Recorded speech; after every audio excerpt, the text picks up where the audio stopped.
সঠিক সরকার, স্টেবল শক্তিশালী সরকার নাই বইলেই তো নির্বাচন দরকার, যে নির্বাচিত সরকার স্টেবল শক্তিশালী সরকার হবে এবং জনগণের অধিকার পুনঃ বাস্তবায়ন হবে, জনগণের সরকার আসবে। আমি একটা অ্যানালজি দিই আপনাকে।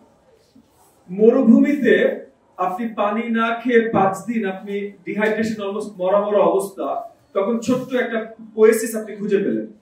ওইখানে পানিটা খুব বেশি পরিষ্কার হয়তো না, তো আপনি চিন্তা করলেন আচ্ছা এই পানিটা পরিষ্কার না, তাহলে এখন এই পুরো মরুভূমিতে আমি নতুন পানি খুঁজি। এই জায়গায় আপনি আছেন।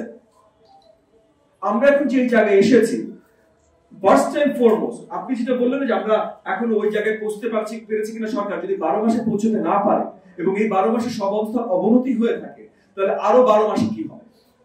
এই প্রশ্নটা অত্যন্ত গুরুত্বপূর্ণ, কারণ যারাই প্রশ্ন তুলছে যে সরকারের এখন অবস্থান নাই নির্বাচন দেবার মতো, তাহলে এখন নির্বাচন দেওয়া উচিত কিনা, তাহলে কখন দেবে?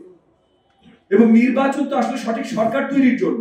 তো সঠিক সরকার, স্টেবল শক্তিশালী সরকার নাই বইলেই তো নির্বাচন দরকার, যে নির্বাচিত সরকার স্টেবল শক্তিশালী সরকার হবে এবং জনগণের অধিকার পুনঃ বাস্তবায়ন হবে, জনগণের সরকার আসবে। সো না, যত শীঘ্রই নির্বাচন, এইটার কোনো অল্টারনেটিভ এখন আর আমাদের কাছে নাই।